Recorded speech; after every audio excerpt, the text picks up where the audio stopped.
Hi, everybody. Happy Friday. It's so funny because going from 11:59 to 12 o'clock is like the longest minute ever, I feel like, when I'm waiting to go live. It's interesting. So lots of great things happening. I think we're having some momentum, and positive things in the news are surfacing, which is wonderful. Hey, Carol. Glad to have you. Trying to really run with that positivity today. It's huge. The sun is shining. I love that. It makes me so happy. It helps us so much. So I just want to embrace that for today and want to talk about sleep. I know it's been a struggle for a lot of people. I did a post earlier in the week about it because I've been struggling too. And it was really kind of interesting because a lot of people, oh, glad you waited for your shopping. A lot of people, I think I had about 80 responses, and I would say 2 said they were having pretty good quality sleep of all those people. So, hey, Paige. So I think we all kind of need help in this category, me included. So, and I'll just share a little story. Tuesday night was a pretty rough night for me with sleep, and my family is not on the same schedule as me, and that is really a challenge. I'm trying to be really regimented, get to sleep at the same time every day, every night, and wake up around the same time every morning, and I'm trying to keep structure to my day. And I think that everybody else is having a harder time making that work. So that affects me because it wakes me up a couple times during the night, and then I am horrible the next day to be around. They'll tell you, my family, it's misery for them. So they need to know that they shouldn't do that, and then I'll be nicer to be around. Oh no, sorry to hear that, Paige. All right, so I will get to it. I'm gonna start with these tips for you guys, and take notes, start applying some of these things, and we'll see where it takes you. Okay, so the first tip I have is to go to bed at around the same time every night and try and waking up at the same time in the morning, around the same time each time, just to stick to that schedule. It's really important. It helps your body set up a real nice circadian rhythm. Your body craves it. It needs that sleep. It decreases your cortisol levels at night, which is really important to keep that weight off and to keep you healthy. You don't want to have the cortisol elevated while you're sleeping because it will disrupt your sleep. The next thing is to make your bedroom a media-free zone, and I know that's a challenge. A lot of people have televisions, and you have your phones, your iPads, computers, and whatnot. I would say just try and do the best you can to at least turn them off, maybe cover up the television so it's not being exposed to you. Sometimes having that Wi-Fi running right in your room can be an issue.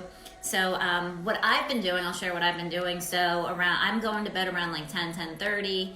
I shut off my phone. Well, actually, I put it on airplane mode because I set the alarm for the next morning on my phone. But having it on airplane mode, I'm not getting any notifications. I'm not getting any late night texts, which disrupts my sleep. And getting just notifications on all the different apps.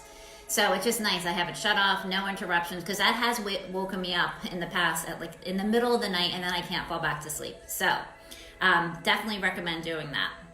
And it also kind of sets in like that fight or flight mode for you, which is not good. You don't want to be in that kind of mode when you're trying to sleep, obviously. And making your room kind of like a spa, where it's just more relaxing. So I have relaxing music on. I have the calming music for relaxation on Spotify right now. I don't know if you can hear it. But that also, I'll just play that during the day when I'm working sometimes, just to help keep me calm and focused and centered. But just trying to set up your room so that it's not cluttered. Having a cluttery mess in your room is kind of unsettling when you're going to bed, because you have so much to do to actually get it all straightened up the next morning, and then it's kind of making you wired, and then you start over processing and thinking about things, and you're not able to fall asleep right away. And just making sure that it's dark and quiet.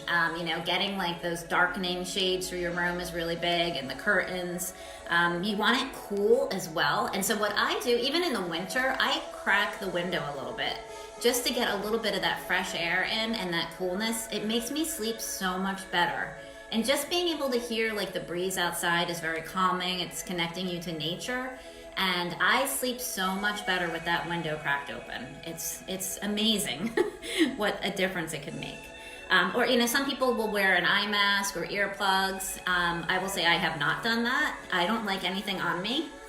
I can't even sleep with rings on me. Like, I don't like jewelry or like stuff. So whatever works for you. But these are just suggestions. Everybody's different. The other thing is avoiding caffeine and alcohol after 2 o'clock. Uh-oh. How about that alcohol? I know everybody's doing alcohol right now. I will confess to this one thing. I have only had 1 glass of wine this entire year. So what is it, April 17th? I've had 1 glass of wine, and I'm pretty proud of that. I just find alcohol with me, it just doesn't react to my body well. It makes my heart race at night. It disrupts my sleep. It really has been more of an issue. I almost feel like I have a sensitivity to it, which kind of sucks. I'd like to have the occasional glass of wine, but at the rate of where things are at right now, I'm not taking any risks, and it's just not worth it to me to feel crappy. So ideal, and it's fine. I sleep better. It works for me. I'll be having another glass of wine at some point, maybe to celebrate when things are, on the better end here. But for now, this is what works for me. It's my suggestion to you. Trying to cut off the caffeine after 2 o'clock will help as well. I'm more around like 4 o'clock, I would say, for me personally, but I say you could test it out and see what works best for you. It does interrupt the quality of your sleep. So just, be mindful of that. And like I said, with the alcohol, it disrupts your circadian rhythm and throws you all off. Try and get 20 minutes of sunlight a day. Just getting that vitamin D really does help. Getting that sun exposure, also circadian rhythm, it kind of sets up that rhythm for you. So I would definitely make sure that you're getting that, sunlight every day if you can. If that sun's out, just try and get outside. And I'm not saying like lay out in the sun, but just go for a walk or something. Get that sunlight exposure.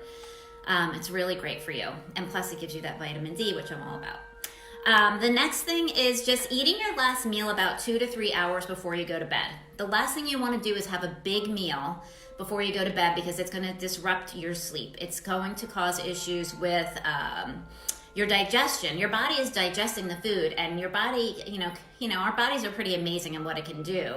But it's going to disrupt your sleep because your body's primary focus is trying to break down that food and make sure that your body's absorbing all the nutrients that you just put in. So you want to give your body at least 2 to 3 hours of digestion time before you go to bed. So no big heavy meals, 2 to 3 hours. Just wait 2 to 3 hours before you go to bed. You'll be much better off. One other thing that helps me, because my mind races a lot, and right now especially, I'm sure you're all dealing with that, maybe, I don't know. So I have been writing a to-do list before I go to bed for the next day, because otherwise in my mind I'm, oh my gosh, I have this, and this to do, and I got to look at the kids' grades, and I got to look at these tests and anything else that we have going on. So I try and really just make a list. Once I write that list down, things are much better. Oh, we got a disruptor here. Getting homework done. So that's the next thing. That's just having that little to-do list. I know it might seem silly, but it gives you peace of mind, and it will ease your anxiety a bit about things that you have to do. The next thing I have on here is we were talking about the spa thing a little bit earlier, and having like aromatherapy or like the salt lamps. We have a salt lamp in our room, and I love that. It really is very relaxing, and it helps raise your body temperature before you go to bed, and it induces sleep. So that's a great thing to have in your room, and we've had one for years now, and it's just a really nice thing. It also has a lot of magnesium in it, and I'm going to talk about that a little bit later. But magnesium is a huge aid for helping us sleep, and I find that we're not getting enough of it in our diet, even when we're eating nutrient-rich foods. So I'll circle back to that with supplements. The other thing I have on here, and this may apply to you, doesn't really apply to me. It's about warming your bed with a hot water bottle. Maybe that works for you. I like my bed to be cold. I like the room cool. So again, these are things specifically that would work for each individual. So try them out, see what works for you. That one would probably not apply to me. The other thing I do want to say is just getting 20 minutes of exercise a day. So you're getting that sunlight 20 minutes a day. The exercise is huge. Your body needs that. It craves that. It's a great way to kind of work out any anxieties too, and to have you more settled and calm and sleepy at night. Another thing, I've had people recommend to me the Calm app. Maybe some of you have used it. I have tried it. It's kind of cool. So they have like little nighttime bedtime stories. But it's like really relaxing and soothing. So it's something that you can do right before you go to sleep, have it laying next to your bed. And then before you fall asleep, you could put your phone back on airplane mode so you're not getting all those disruptions. But it is something it's a nice little option to help. White noise also helps in the room. So if you have a fan running, any kind of, sound in the background, like I have like this calming music here that you can be playing. I like to listen to the ocean waves. That's really soothing to me, and having the ocean come in with the sound machine. So it's just finding things that really work for you. I am using CBD, and that has been really helpful to me. And I take that right before I go to bed, and I just kind of feel my whole body relax. So, which is just quite lovely. And it is giving me better quality sleep, which is awesome. Yeah, I know you love that Calm app, Carol. I had to throw that in there.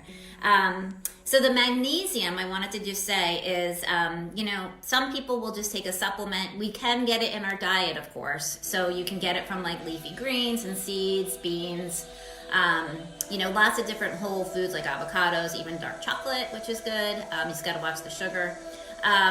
So they recommend around 310 to 360 milligrams a day of magnesium. And I take mine right before I go to bed because, the nutrients aren't as dense in the food sometimes because of the way it's processed. So just having that supplement is great. I highly recommend it. Really does help with sleep. There's powder forms too of magnesium you can take. So just lots of different things. Let's see. Some people like melatonin. That will be my last thing. That has a lot of people say that it works for them. I find that it's hit or miss for me, so I kind of stopped using the melatonin. It depends on you and what works for you. I'm mentioning the things that work for me. Some of these things may not work for you, but some of them will. So these are my tips. I hope they help you. For the CBD, I am now a business affiliate with a CBD company, so if you're interested, feel free to reach out to me. And then lastly, I'll just close with, I'm going to be doing some other workshops coming up within the next month or so, talking a lot about just inflammation in our bodies and what to do to have like more of an anti-inflammatory diet. So just keep an eye out for that. I will be sharing that with you, and I think that is about it. So if you have any questions, as always, feel free to reach out, and I'd be happy to help you. And I'm going to include the link here to get you guys access to my website. I have a bunch of probably over 80 different recipes now, and they're all free. So there's no fee to join or anything, but just lots of really anti-inflammatory recipes that I'd like to share. So I hope you all have a wonderful weekend, and thanks, Carol. And I'll be back next Friday for my next session.